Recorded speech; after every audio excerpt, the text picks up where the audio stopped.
everybody, we're here for another edition of A View from Tracy's Point, and we are here to recap Power Season 4, Episode 9, which was titled That Ain't Me. And before we get into the recap, guys, I want to say thank you for helping me cross over the 300 subscriber threshold. We're going to keep climbing bit by bit, and I also want to take a moment, to ask you guys to please subscribe to the channel. Please rate the video and please leave comments and let me know how I'm doing, and share on your social media platforms, because all those things help my channel grow and helps it become more visible so more people will see the recaps. And then also I did a video about several of my videos have been demonetized by YouTube, and I want to let you know that 3 of them, I think, that they took that they have remonetized. And I also learned that they have like codes, so if your money sign is green, that means you're okay. If your money sign is yellow, that means that you may be getting ads on the videos, but they're not going to be running as frequently as they were because the content is questionable.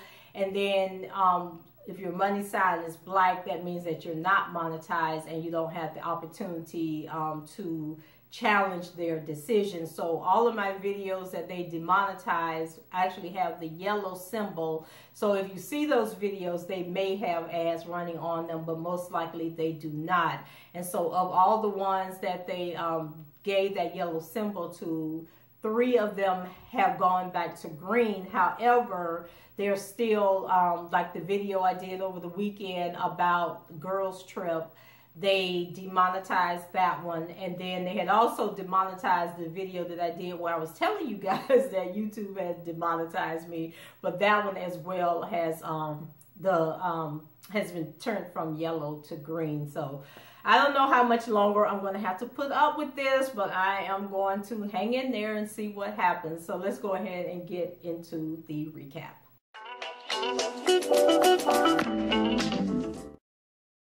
So I braced myself for this episode, to come because of all the spoilers from a couple of weeks ago when the last 3 episodes were leaked by Mr. 50 Cent. We know it was you, dude. And so let's just get to that part of the show. So I thought I would have been like devastated watching Raina get murdered on the show.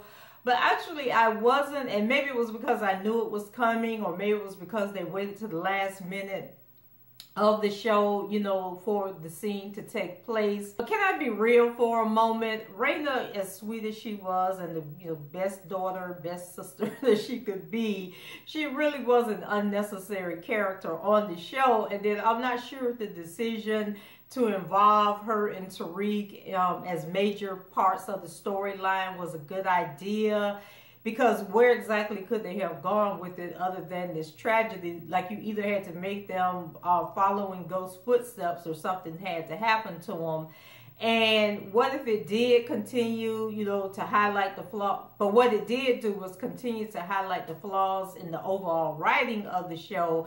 And I mean, like, how long can all this killing and double crossing go on, and Tommy and Ghost, not be held accountable at some point for anything that's going to happen? But the show did set us up for the next season of Power, so it's going to be interesting to see how all of this turn out. But I'm in it for the long haul. I'm just going to go with the flow. Raina's dying the way that she did, it fuels Ghost to kind of pay attention to what's going on around him, and to stop believing that he's ever going to be able to get out the gang and be a 100% legit businessman, who would be respected by his peers, which is highlighted in this episode also. And it looks like the season finale is going to be a bloodbath, so he may be digging even a deeper hole for himself coming up. So on to the rest of the show. So Tariq has an interview at the school that Raina wanted to go to in Connecticut. And then I couldn't understand how Tariq ended up getting into the school, but Raina didn't. I mean, at this point, it don't matter that Raina didn't get into, but it was her idea. So how did Tariq end up going and, she not go. So we learned that Angela attended Choate as well, and that Ghost had the opportunity to go but chose the streets, but we'll get to that later in the recap. Tariq was in that interview blowing smoke up the interviewers behind. So y'all know I think that Kanan is really Tariq's dad, but he's obviously learned well from the father that raised him, because he was shooting the bull crap just like Ghost would do it. And so Ghost and Tariq, you know, they seem to be bonding, and Tariq finally, you know, asks about Kanan and if he thinks that Kanan is going to come after them, but Ghost lets him know that he doesn't think Kanan will come after them, because then he would be implicating himself into, you know, other stuff that went on in the death of Jukebox. And then I couldn't understand why Tariq didn't just go ahead and tell his dad about the robbery and the fact that Brains and the other guy are after him, but he chose not to say anything, told his dad bye, and got on that car. So then Tariq is in the gym shooting basketballs when Brains and the sidekick show up, and I cannot remember what the other guy's name is. So Tariq, you know, he measures them up and lets them know that, you know, he ain't scared. He wasn't running from them. You know, he ain't gonna talk. You know, he ain't no snitch or anything. And, you know, where's the rest of my money? Where my cut of the money from the job? So they looking at Tariq like, okay, so he's a real G. They said, well, we working on getting the money, and we'll hook up with you later. So Ray Ray shows up, and remember, Ray Ray is the bad cop. So he shows up at Brains' apartment to let him know that he heard about the botched robbery and the lady dying, and about they found, you know, this box of candy. So they run in their mouth and implicate that Tariq was with them. You know, but Tariq is a real G. He ain't gonna tell nobody. So I guess Ray Ray seeking revenge for Jukebox death. I don't know what's gonna do. He even know that Jukebox is dead. I don't know, but we'll never know, because Ray Ray killed Brains and the other dude, and now he's going after Tariq. So he shows up at the school, and instead of calling Tariq's parents, the dean of the school, or the principal of the school, she takes Ray Ray, you know, he's in his police uniform, takes him to Raina's class, and then like embarrasses Raina in front of her whole class about, Officer James here is looking for your brother Tariq. Do you know where he is? Just like, where did they do this at? But anyway, you know, Raina says she don't know where Tariq is, but she'll let him know that they was looking for him. So Tariq is off, cutting school, hanging out with that girl that Kanan had hooked him up with, and they drinking that lean. And so he's, you know, he told her that he was going to Connecticut, so she acting all sad that he's leaving. And he's like, well, you can come visit me and bring me some lean. And so she said, no, I can't come up there, but we can meet in the city. So then Tariq asked her, do she want to come to the dance with him, because their school is having a dance that night. But she said no, she don't want to come. But they agreed to hook up after the dance so she can bring him some lean and give him, you know, knock him off a little bit before he goes. So like, Tariq, catch your life and leave these people alone. Stay over here in the high class neighborhood and find you a little good white girl instead of messing with these people over here, because they are going to get you killed. So when Raina gets home, you know, she goes into Tariq and tells Tariq about, you know, the officer showing up at the school looking for him. You know, she's worried that he's in trouble. So he tells her, oh, that was just Ray Ray. You know, he's a friend of Slim's. So he's probably looking for him. So Raina says, well, we need to tell Mom about this. But Tariq said, no, don't say anything, because they're just trying to find out. I think he said what him and his dad know about Jukebox getting killed or something. Anyway, the one time Raina should have ran her mouth, she did not run her mouth, and it ended up getting her got. And I'm just like, Tariq, like, come on, dude. Like, they need to hurry up and get Tariq over there in Connecticut and hope nobody knows where he's at. But we know that that is too good to be true. Why? Because Tariq can't keep his mouth shut. So later the girl, I don't know that girl's name. What's her name? Dominique?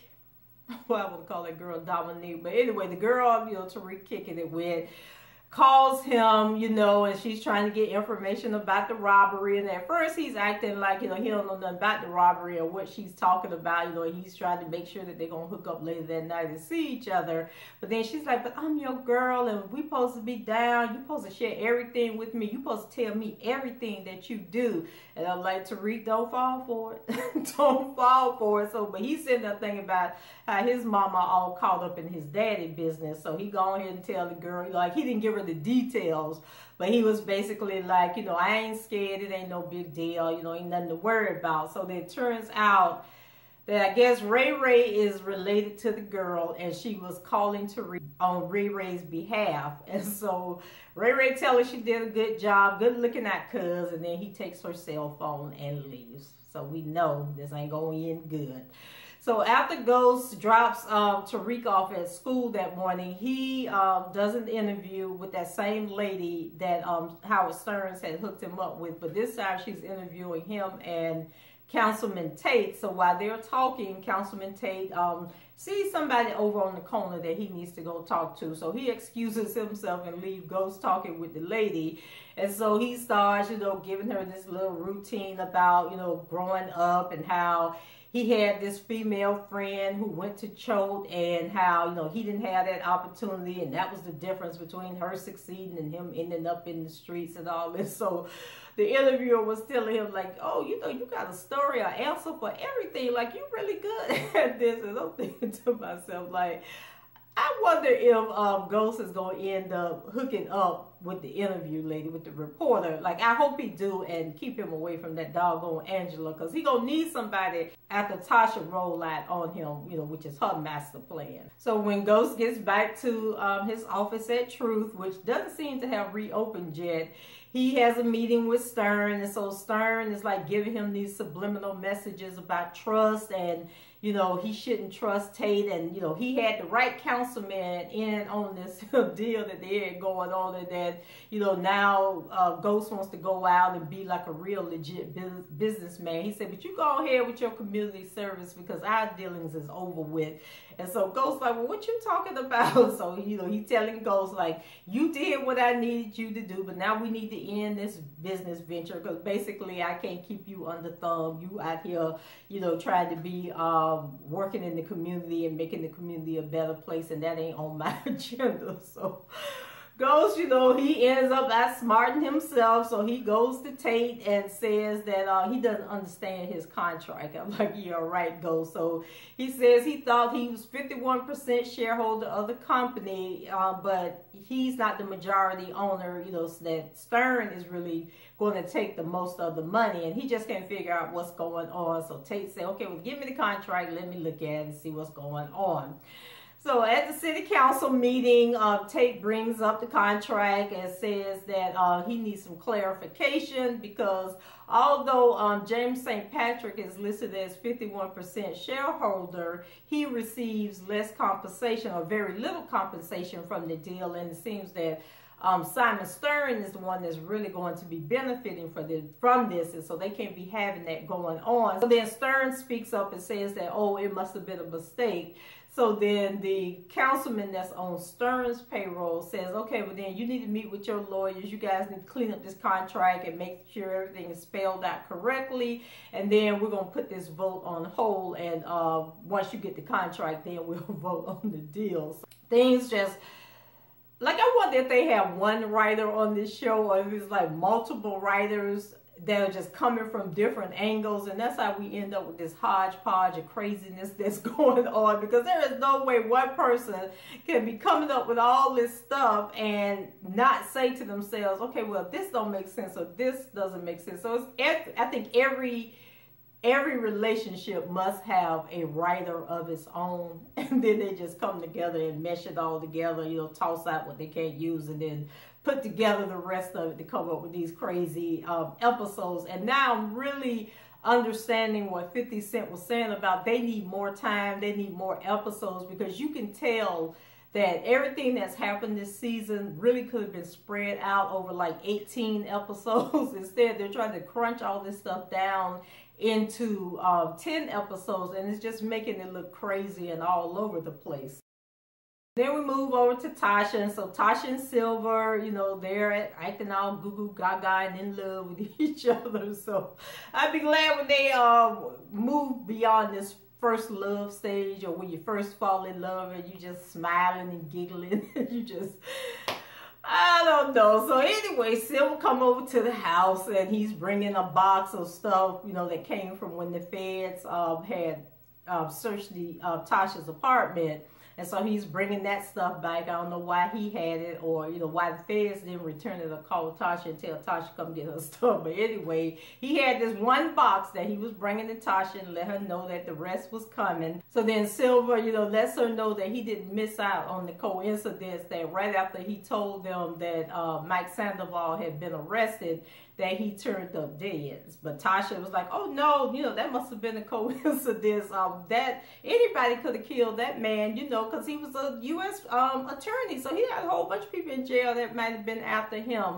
So, you know, Silver looking at her with the side eye, but, you know, she go to kissing him and telling him, you know, all her plans for the future. And so I'm thinking like either Tasha sprung or Silver sprung, or they both playing each other. You know, so she kissing him all up in the apartment, like don't know if Ghost gonna walk in at any moment, or if Tariq gonna come in, or Raina gonna come in. She's sliding him down and everything. And so she starts telling him about her pipe dreams of divorcing Ghost and having their prenup overturned, and, you know, how she's going to start her own line of hair care businesses or beauty supply stores. Something Tasha was talking about.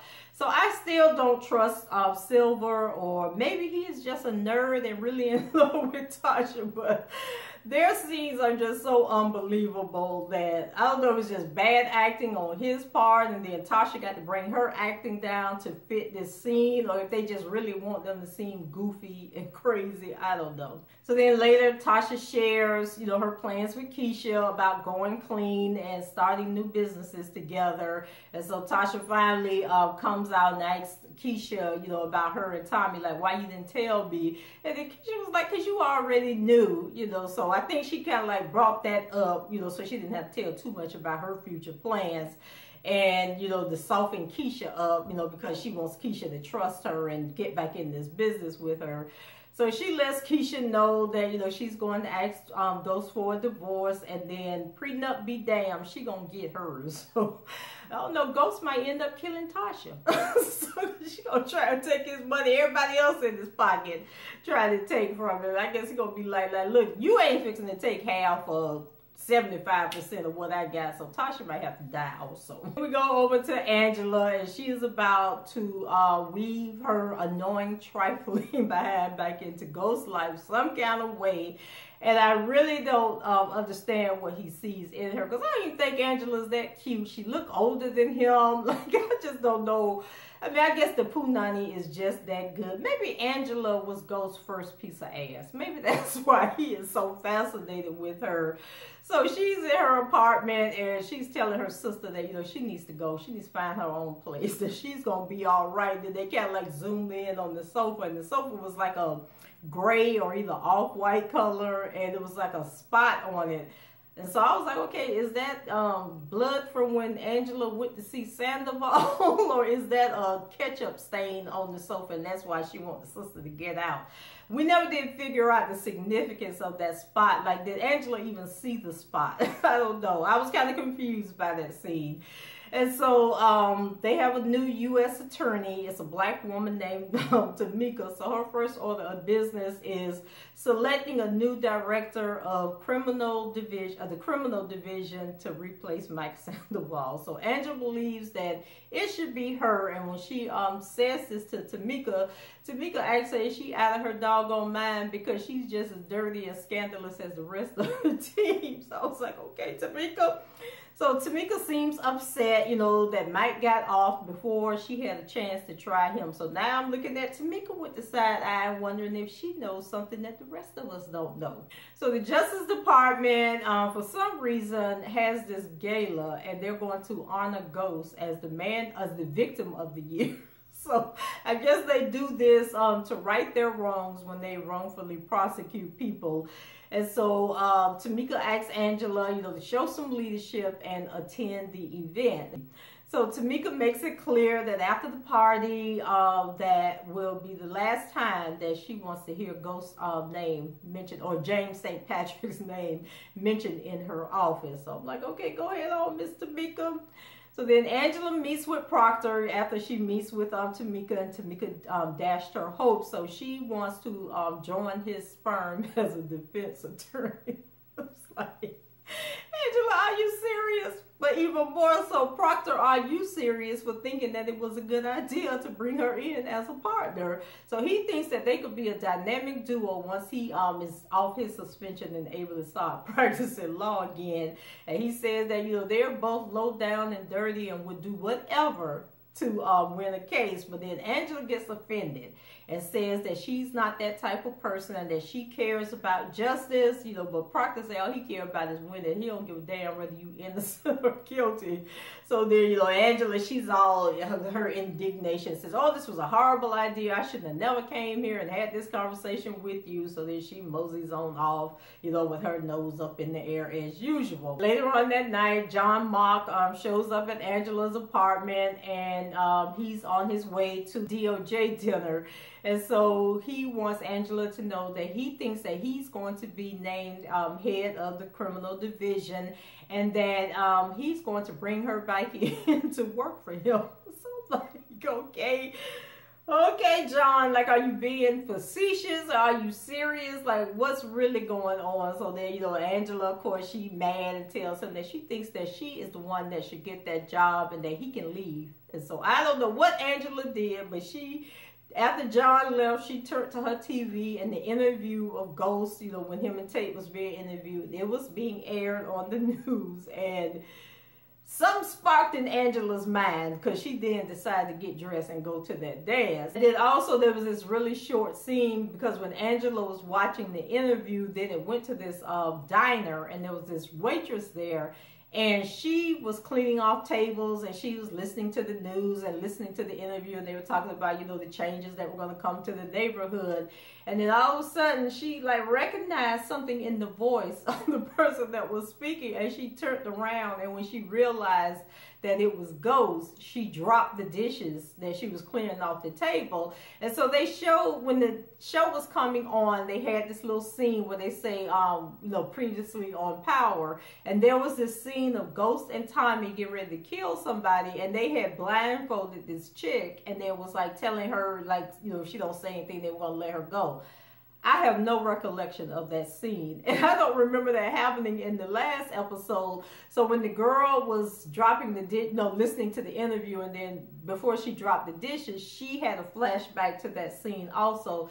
So if you guys can leave in the comments who she is and who it was that she witnessed get murdered by Ghost.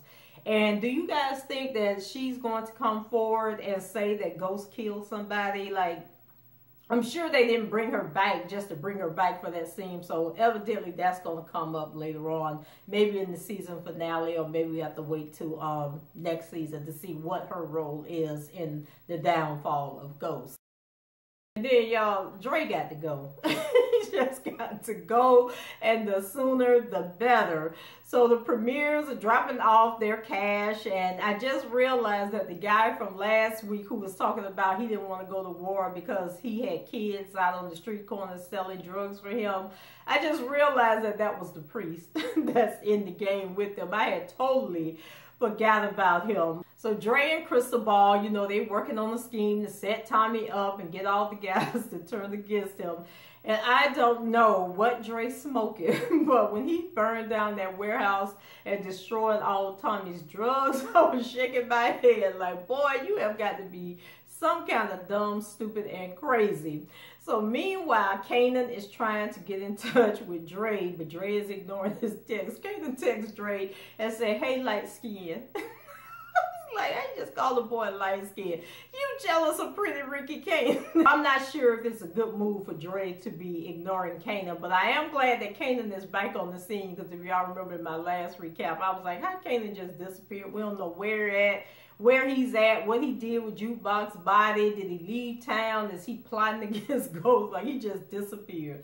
Well, Kanan is back. So Tommy and Teresi are bonding over their criminal commonality. So Teresi still wants Tommy to visit him in jail, and Tommy lets him know that he's a felon and he can't come visit him. But Teresi said they have special exceptions for immediate family members who are convicted felons. So I said, okay, so they're going to let a drug dealer come visit a habitual murderer in prison. But Teresi said he's going to work it out, and y'all know what I believe Teresi's going to do that.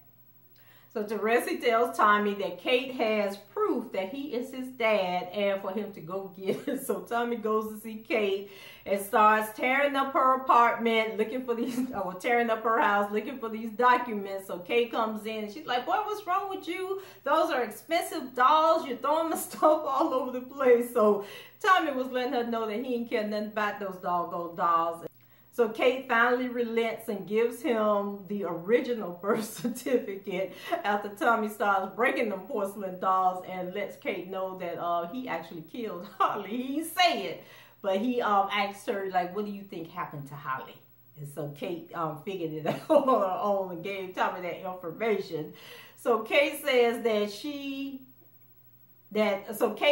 that Connie could not have children and that she was afraid that Teresi would try to take Tommy and give him to Connie. And then she also said that Teresi was a murderer, and Tommy reminds her that he's a murderer also. So what's the difference? And then we also learned that, so Teresi was there when Tommy was born and he signed the birth certificate and everything, but then Kate had another birth certificate made where she changed Tommy's name and named Tommy after her dad. So that's how they got the different names. But when Tommy was born, he was Tony Teresi Jr. So Kate, I'd probably leave Tommy alone, let him cool off and deal with, what he's going through. Where the stress of dealing with his mother and her lying ways was just too much for Tommy. So he goes out in the garage, to where his little Mustang or whatever kind of car that is stored. And we finally see him driving that car. We haven't seen him in it for quite a while. And he has some coke in the glove compartment. So he starts snorting the coke. And I'm just like, okay, that's the last thing we need is for Tommy to be back on drugs. So when Tommy finds out his warehouse has burned down with the drugs inside, he is served a bigger blow when all the premiers want out. So Cristobal, he tries to lead the pack, and I guess that was part of him and Dre's little plan that they had going on. So then Tommy left us with a memorable quote. Tommy says that the measure of a man is not how he acts when ish is going good, but how he acts when the ish done popped off and all he's left with is $1 million worth of ashes and his cock in his hand. So, okay, now that one's going to go down in history. So the priest decides to relent, and Tommy tells Cristobal to get to stepping. They had enough of him. So while talking to Dre, he realizes that Dre was the only one that knew when the shipment was coming in, so he had to be the one that told the Jimenezes that it was coming in, because he thinks that it was them that burnt the warehouse down. So he vows to kill Cristobal and the Jimenez while snorting more coke. And so Dre was looking at him like, oh my God. So, and then he said that the Serbs was going to help. So then Tommy, for some reason, takes Dre with him to meet with Jason. So Jason is not happy to hear, that the warehouse burned down, and is questioning his decision to bring Tommy in and to put him in charge.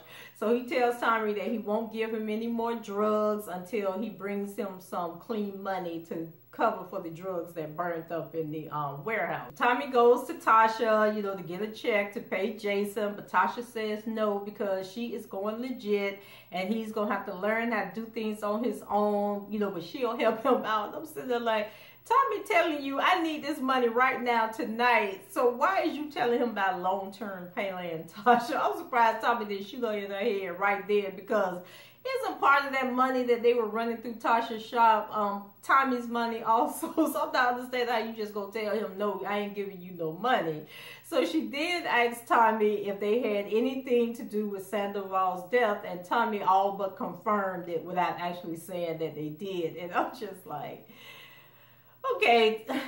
Okay, anyway, so he leaves Tasha and finds Keisha. So he apologized, for going ghost, and then asks her if she'll help him get the money. So Keisha's sad to hear, about his dad being alive and him not knowing that Kate had lied all these years, and about him having to go to Chicago and all this stuff. But then she realizes that he's only there, to get the money to run through the shop. And then once again, Tommy, you need money right now. You ain't got time to be running no money through the shop and all this stuff to make it look legit. So I don't even understand that part of the writing, that they he asking for money, and then they coming up with these solutions that's going to take like weeks. In my mind, it's going to take weeks. Maybe it don't take weeks. And I'm thinking, if Tommy ain't got no drugs to sell, then where is the money going to come from? Because remember, Ghost robbed his stash house and gave the money to Kanan. So y'all help me out. Like, let me know, what am I missing here?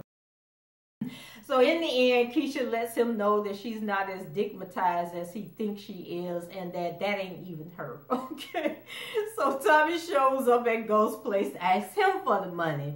So the family is watching the interview before the kids go to the dance, and he goes to the DOJ gala, and then Tasha comes in and says that she's decided that she ain't going to attend the event, and she hopes that's okay because she need to go break Silver off a little bit.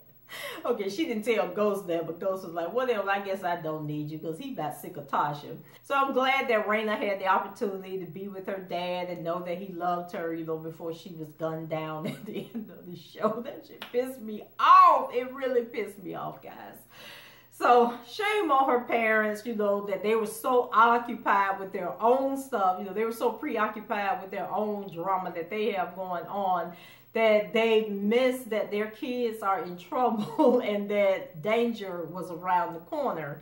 So Ghost can't believe that the deal with the Jimenez went south that quick. And so he also tells Tommy that he talked to Kate and lets him know that it would be a big mistake for him to go to the prison to visit Teresi, especially after he done killed Clyde Williams, and then they sent somebody in there to kill Mike Sandoval. And he's like, what is it going to look like for you to go and visit Teresi? Like, they're going to put it together. We already know that Teresi is a killer. Now you're going to tell them that he's your dad and think that they're not going to figure out that we were responsible for Mike Sandoval dying.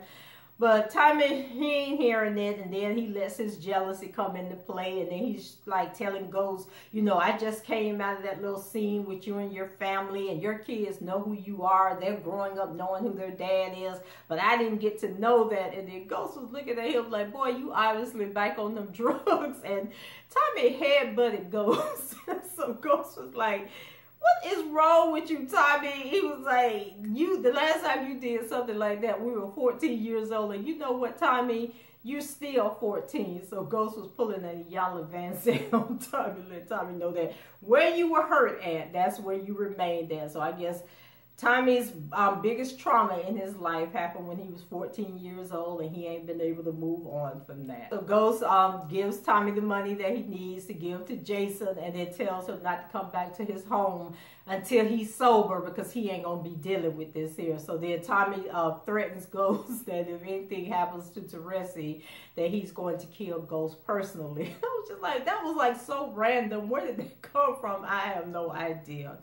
So Tommy goes to meet with the premiers, but only the priest is there, and he's there with Dre. And so he asks Tommy, you know, is it true that you're waging a war against the Jimenez? And says that he is out, but unlike the other guys, you know, he wanted to tell Tommy to his face that he's done dealing with him. So then Dre lets Tommy know that everyone is out, that nobody, you know, wants to deal with him. So then Tommy confronts Dre, and Dre gets up in Tommy's face and tells Tommy that he's responsible for his own mess up. So Dre was sounding just like Ghost was sounding earlier by telling Tommy that he's his own worst enemy. And I'm thinking like, Dre, you sure you want to be doing this? Because Tommy is liable to pull out a gun and shoot you. But he then tells Dre that he's done with him, that he can get on out just like Cristobal was told to get on out. And I guess this was all part of Dre's plan, because he walks off and has like this smirk on his face like Tommy is just playing directly into his hands. Then Dre and Cristobal meet up, and we learn that this fool has put a hit out on Kanan. So Kanan ain't Julio, Dre, and I think that you just signed your death warrant. Because if you think Kanan gonna let this pass, or maybe he's hoping that Kanan will think that Ghost hired the hit on him, I don't know. I don't know, but I just don't see this boding well for Dre, and it sure enough ain't gonna bode well if Ghost and Kanan end up hooking up again. So over at the DOJ gala, Ghost and Stern have another discussion about trust, and he alludes to paying off Cantos, who was supposed to testify against Ghost. And so once again, I was kind of a little bit lost there and trying to think back to last season, and I don't even remember them calling anybody up to be a witness when Ghost was on trial, other than Ghost. So I was kind of lost with that little line right there. But if you guys can explain it to me, please do so in the comments. So like I say, Angela decided to get dressed and put on her little sexy black dress and show up at the dinner after all. So when Ghost tries to talk to her, you know, she shushes him as Tamika announces that Angela is the new director. And I don't know how she finagled it, but somehow she got into Tamika's ear after John Mott came to her apartment and was gloating about he thought he was going to get the position. So afterwards, her and Ghost meet up, and I think she was getting ready to leave, and he stopped her, you know, tell her congratulations. And so she points out that in the interview, you know, he said that he didn't have a chance to go to court, but that wasn't true. You know, you chose to stay behind Jamie because you said you couldn't leave Tommy behind. I'm just like, Ghost, let her go. Please let her go. And I was sitting there waiting and praying that the interview lady was going to come and break up that little meeting, but she didn't. Instead, Councilman Tate walked up. But before Councilman Tate walked up, Ghost tells her, you know, with his little sick puppy dog looking face, that, you know, it doesn't matter what road they took, the choices that they made led to them being there at that moment, and her getting that promotion and him being recognized and as this minority business owner and all this other crap. So anyway, when Tate walked up, he introduced his Ghost to this guy named Alphonse, who was the guy that was waiting on him on the corner when they was out walking through the community doing the interview. And he tells Ghost that Alphonse is their new community liaison and that he needs to get paid. And Ghost like, what you talking about? He was like, oh, you know, that situation I worked out with you and Stern, that turned out better than I thought, because now you getting even more of the money than Stern thought he was going to get when he originally wrote the contract. He says, so you got to pay up for that. You got to compensate us for our hard work. And I'm just like, oh my God. Ghost, Ghost, Ghost. You just go from one frying pan to the next frying pan to the next frying pan. Like, you just all caught up, and so many people can bring you down at this moment, from Tate to Stern to Tasha to Tommy to everybody. Everybody got something on you, Ghost, that they can bring you down for. So then Tommy goes to see Teresi and is so happy to finally be face to face with his dad. So Teresi senses that something is wrong and tells Tommy, you know, what can I do to help? So Tommy tells him, yeah, I am a little down, and what you can do for me is you can introduce me to the rest of the family. So maybe this is going to be Tommy's saving grace. He going to end up hooked up with the mob, and the mob is going to help him take over these streets of New York City and become the biggest drug kingpin ever. Or they may end up getting him killed. I don't know which one it is. So, well, you probably know how the show ended. You know, Raina was murdered by Ray Ray trying to protect Tariq. And I thought it was interesting that Raina was wearing off-white in her final scene. I don't know if there was like some kind of subliminal message in all of that, but poor Raina is dead, and I hear on the next episode that Tariq is going to seek revenge. But whatever happens on the next episode, look like a whole bunch of people gonna lose their lives, and we'll have to wait and see. Next week is the season finale, and look like it's going to be a good one. So guys, leave your comments below. Let me know what you thought about the episode. If there was anything I missed, if anything you want to add to what happened on the show, leave them in the comments. I do interact with the people that leave comments, and I am grateful that you tuned in and watched the recap. So rate the video, subscribe to the channel if you haven't done so already, and please feel free to share on your social media platforms. And I shall talk to you guys later. Have a wonderful, wonderful week. Take care. Bye-bye.